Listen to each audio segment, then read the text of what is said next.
भी आएगा, आप सभी उसे बड़े ध्यान से देखिएगा।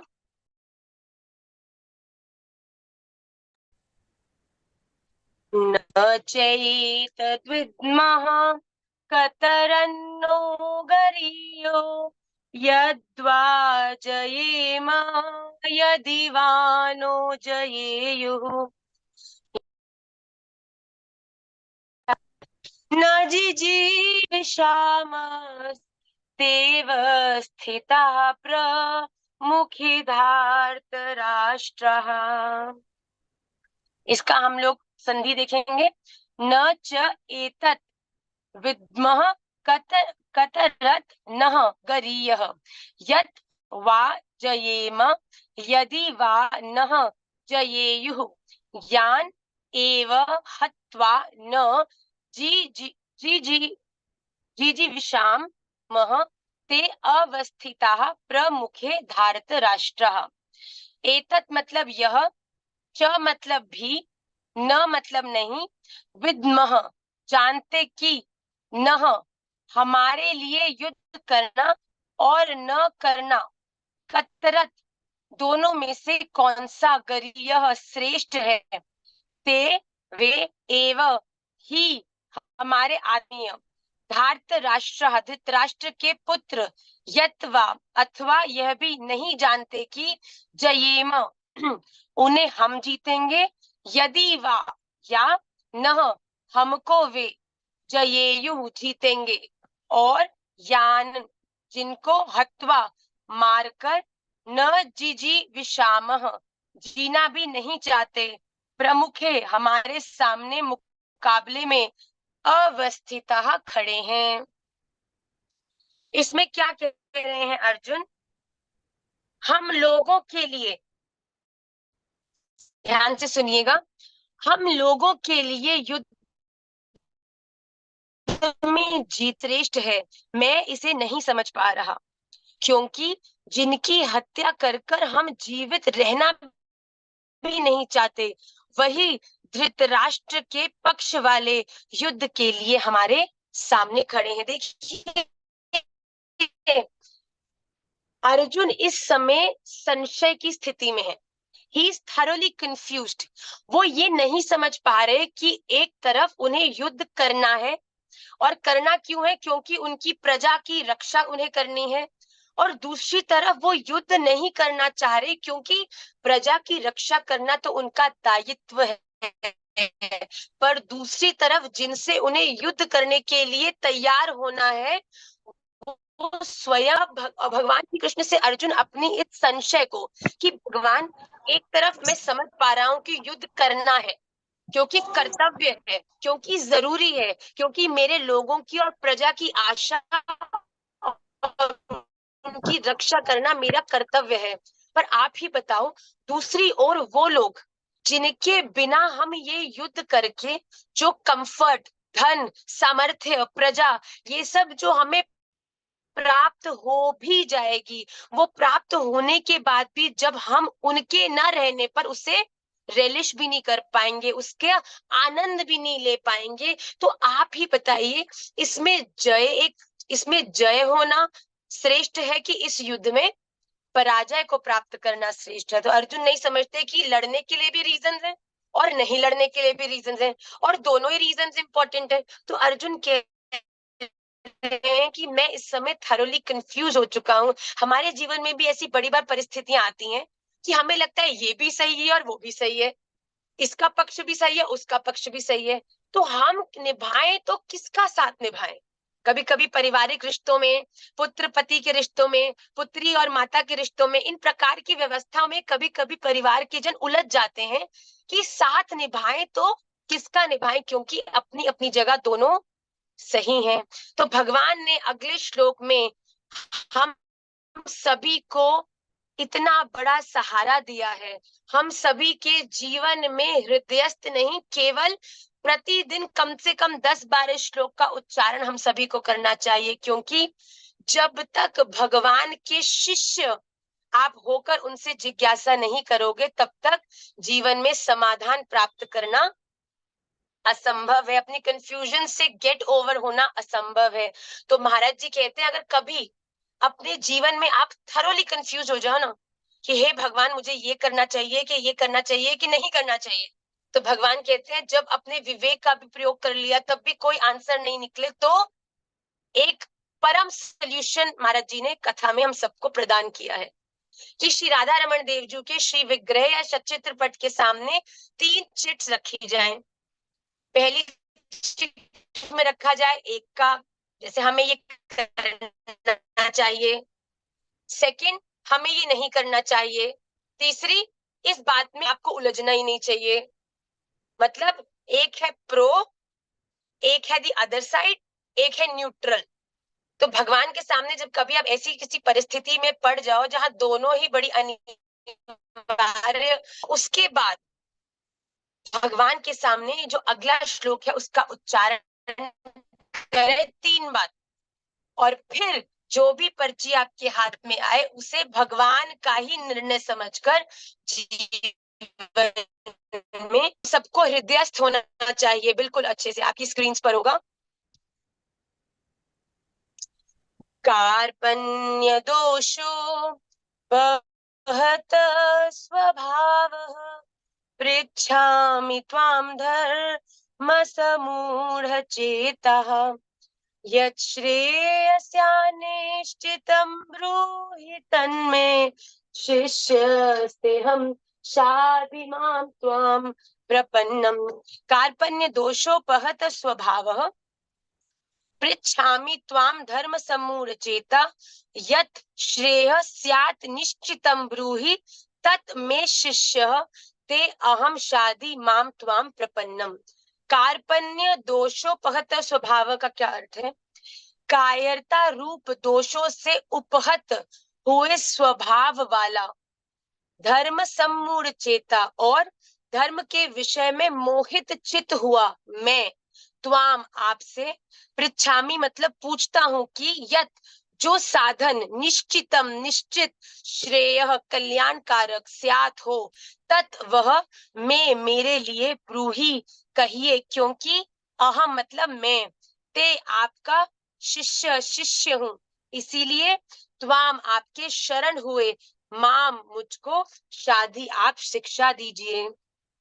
तब हम भगवान के श्री चरणों में हाथ जोड़कर ये प्रार्थना करते हैं कि हे भगवान, मैं इस दुनिया के इस संसार चक्र के जिज्ञासाओं में उलझ चुका हूँ। मुझे धर्म की आज्ञा माननी चाहिए कि अपने जीवन में मुझसे जुड़े परिवार के जनों, संसार के लोगों के मोह में फंसकर अपने जीवन में निर्णय लेने चाहिए। भगवान, इस समय में पूरी तरह से मोहित हो चुका हूँ, कंफ्यूज हो चुका हूँ, तो अब मैं आपका शिष्य बन चुका हूँ और एक शिष्य का मार्गदर्शन उनके गुरुदेव ही करते हैं। अब आप मुझे वो रास्ता दिखाइए जो मुझे मेरे लिए परम कल्याणकारक होगा।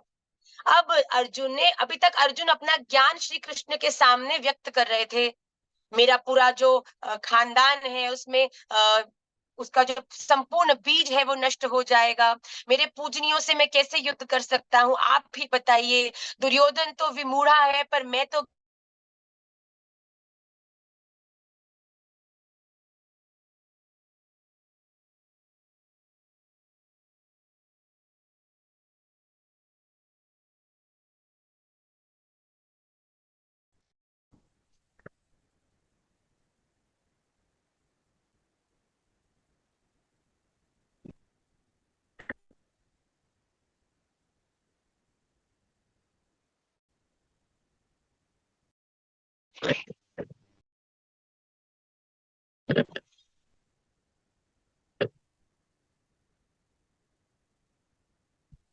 गाने गुप्ता जी, आप मुझे सुन पा रहे हैं? तो इस प्रकार से जब अर्जुन पूरी तरह संशय में पूरी तरह से ग्रस्त हो चुके हैं, उस समय उन्होंने श्री ठाकुर जी के चरणों में शरणागति ग्रहण करी है। तब उन्होंने कहा कि हे भगवान, मैं नहीं समझ पा रहा कि धर्म की आज्ञा का पालन करूं कि मोहित हुए अपने परिवार वालों का साथ निभाऊं। अब आप मुझे अपना शिष्य स्वीकार करिए और मेरा मार्गदर्शन कर मुझे सही रास्ता दिखाइए। कार्पण्य दोषो पहत स्वभावः पृच्छामि त्वां धर्म समूढचेता यच्छ्रेयस्यानिश्चितं ब्रूहि तन्मे शिष्यस्तेहं शाधि मां त्वां प्रपन्नम। यहाँ पर अर्जुन ने भगवान के चरणों में शरणागति दिखाई है। देखिए, जब तक आप भगवान के सामने ज्ञानी बनकर जाओगे, तब तब जीवन के जो ये चक्र के अलग अलग संबंधों के अलग अलग विषयों के जो ये बातें हैं, आपके सन्मुख आकर आपको अपने रास्ते से भ्रमित करती जाएंगी। पर जिस दिन भगवान के चरणों में शरणागति हो गई और आपने भगवान को कहा कि वो आपको रास्ता दिखाएं कि क्या सही और क्या गलत, उस दिन आप कल्याण के रास्ते पर चलना प्रारंभ हो जाएंगे। इसीलिए इस श्लोक को प्रतिदिन आप उसका गान कर कर भगवान से प्रार्थना करें कि वो सदा हम सभी का मार्गदर्शन करें। आइए अगले श्लोक में भगवान क्या कह रहे हैं। न हि प्रपश्यामि ममानुद्यात् यच्छोकमुच्छोषाप्य भूमा वसपतमृद्धं राज्यं सुराणाम् अपि चाधिपत्यम्। न हि प्रपश्यामि मम अपनुद्यात् यच्छोकम् उच्छोणम् इंद्रियाणाम् अवाप्य भूमौ अस्पत्नम रिद्धम राज्यम सुराणाम अपि च आधिपत्यम। इसका हम लोग देखेंगे शब्दार्थ क्या है। ही क्योंकि भूमौ भूमि में, अस्पत्नम निष्कंटक, रिद्धम धन धान्य संपन्न, राज्यम राज्य को, च मतलब और, सुराणाम देवताओं के, आधिपत्यम स्वामीपन के, अवाप्य प्राप्त होकर, अपि भी, तत् उस उपाय को, न नहीं, प्रपश्यामि देखता हूं, यत जो, मम मेरे, मेरी इंद्रिया नाम इंद्रियों के, उच्छोणम उच्छोषणम सुखाने वाले, शोकम शोक को, अपनुद्यात दूर कर सके। क्या कह रहे हैं यहाँ पे अर्जुन कि आप मुझे अपना शिष्य स्वीकार करें। क्यों? पृथ्वी के निष्कंटक, मतलब अगर ये पूरी भूमि निष्कंटक हो जाए, अगर इस पूरी भूमि पर एक भी कांटा नहीं हो, और समृद्ध राज्य, और मेरा जो राज्य है इन पर मैं विजय प्राप्त कर लूं और संपूर्ण राज्य हमारा हो जाए, एवं देवताओं के आधिपत्य को, मतलब अगर आप में मुझे देवताओं का भी पद तक मुझे प्रदान कर दें, इस सबको, मतलब ये है जीवन की परम उपलब्धियां।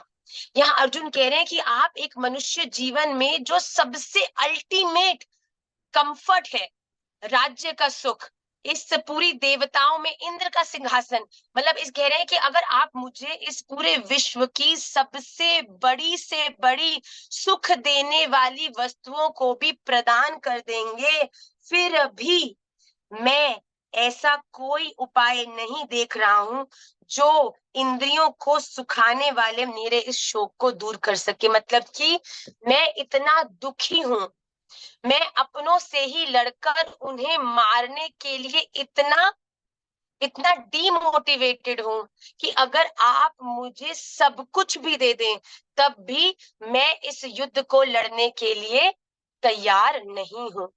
अर्जुन स्पष्ट कह रहे हैं कि आप मुझे सब कुछ दे दें, फिर भी मैं शोक से युक्त हूं।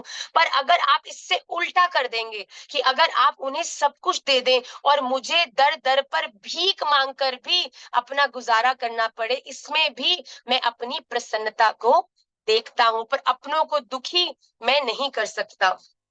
देखिए, भगवान श्री कृष्ण अभी तक मुस्कुराते हुए अर्जुन की सभी बातें सुन रहे हैं, क्योंकि भगवान का संकेत देने पर भी अर्जुन अभी भी उसी अटैचमेंट में, उसी मोह में, धर्म की आज्ञा के प्रति अविज्ञान, अपने अविवेक को दिखाते हुए भगवान के सामने अपने संशय को व्यक्त करते जा रहे हैं।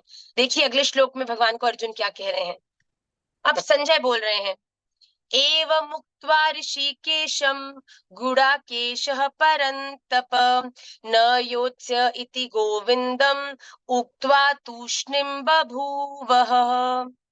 एवं उक्त्वा ऋषिकेशं गुडाकेशः परन्तप न योत्स्य इति गोविन्दम उक्त्वा तूष्णीं बभूवः। परंतप, हे राजन, गुडाकेशः निद्रा को जीतने वाले अर्जुन ऋषिकेशम अंतर्यामी श्री कृष्ण महाराज के प्रति एवं इस प्रकार उक्त्वा बोलकर कहकर फिर गोविंदम श्री भगवान के सामने न योत्स्य युद्ध नहीं करूंगा इति यह स्पष्ट उक्त्वा कहकर तूष्णीम चुप बभूव मतलब हो गए। इस प्रकार के वचन कहकर कि कुछ भी मुझे प्रसन्नता नहीं दे रहा, मैं इस युद्ध को करने के लिए असामर्थ्य हूँ। संजय बोल रहे हैं धृतराष्ट्र से। इस प्रकार कहने के बाद शत्रुओं का दमन करने वाले अर्जुन श्री कृष्ण से यह कहकर चुपचाप बैठ गए और युद्ध नहीं करूंगा ऐसा श्री भगवान से कहने लगे। अब अर्जुन ने ये डिक्लेयर कर दिया कि मैं युद्ध नहीं करूंगा। उसके बाद संजय क्या बता रहे थे, धृतराष्ट्र को बड़ी प्रसन्नता हो रही है कि अर्जुन इस प्रकार का निर्णय ले रहे हैं। तमुवाच ऋषिकेश प्रहसन्निव भारत सेनयोरुभयोर्मध्ये विषीदन्तम् इदं वचः। तम उवाच ऋषिकेशः प्रहसन् इव भारत सेनयो उभयो मध्ये विषीदन्तम् इदं वचः। भारत, हे भरतवंशी धृतराष्ट्र, ऋषिकेश अंतर्यामी श्री कृष्ण महाराज, उभयो दोनों, सेनयो सेनाओं के मध्य बीच में, विषीदंतम शोक करते हुए, तम उस अर्जुन को, प्रहसन इव हंसते हुए से, इदम यह वचह वचन, उवाचह बोले। अब अर्जुन को संसार के मोह में, वो अर्जुन जो भगवान के सखा है, वो अर्जुन जो परम ज्ञानी है, वो अर्जुन जो युद्ध करके अपनी सेना को विजय प्राप्त कराने में सक्षम भी है और सफल भी है, वो अर्जुन जब इस प्रकार के संशय में इस तरह से ग्रस्त हो गए, जो अपने धर्म को न देखकर अपने रिश्तेदारों के मोह में फंसकर गलत निर्णय लेने के लिए उत्सुक हो चुके हैं, हो क्या चुके हैं, उन्होंने निश्चय ले लिया है। ऐसे स्थिति में अपने परम सखा को देखकर भगवान मुस्कुराकर अर्जुन का मार्गदर्शन करना प्रारंभ करते हैं। क्यों करते हैं? देखिए, अर्जुन तो कितनी देर से बोल रहे हैं, पर अब भगवान उनका मार्गदर्शन क्यों करेंगे? क्योंकि शिष्यस्ते हम शाधि माम त्वाम प्रपन्नम। अब अर्जुन सखा नहीं रह गए, अब अर्जुन भगवान के शिष्य है गए हैं। अब अर्जुन, अब पहले तो भगवान अर्जुन को डांट भी सकते थे, भगवान अर्जुन को किसी भी तरह समझा सकते थे, पर अब वो उनके परम शिष्य के रूप में उनसे जिज्ञासा कर रहे हैं। इसीलिए विस्तार से भगवान अर्जुन के इस संशय का अगले श्लोक में उसका समाधान करेंगे। इसके बाद से शुरू हो रहा है श्री भगवान उवाच, जो कि हम अगले कक्षा में लेंगे। आज के पांचों श्लोकों को हम जल्दी से पढ़ेंगे, फिर राधा कृपा कटाक्ष की तरफ आगे बढ़ेंगे। कार्पण्य दोषों आप सभी लोग प्रतिदिन गान करें और उसको याद करने का प्रयास करें। न चैतद्विद्मः कतरन्नो गरीयो यद्वा जयेमा यदि वा नो जयेयुः यानेव हत्वा न जिजीविषामस्तेव स्थितः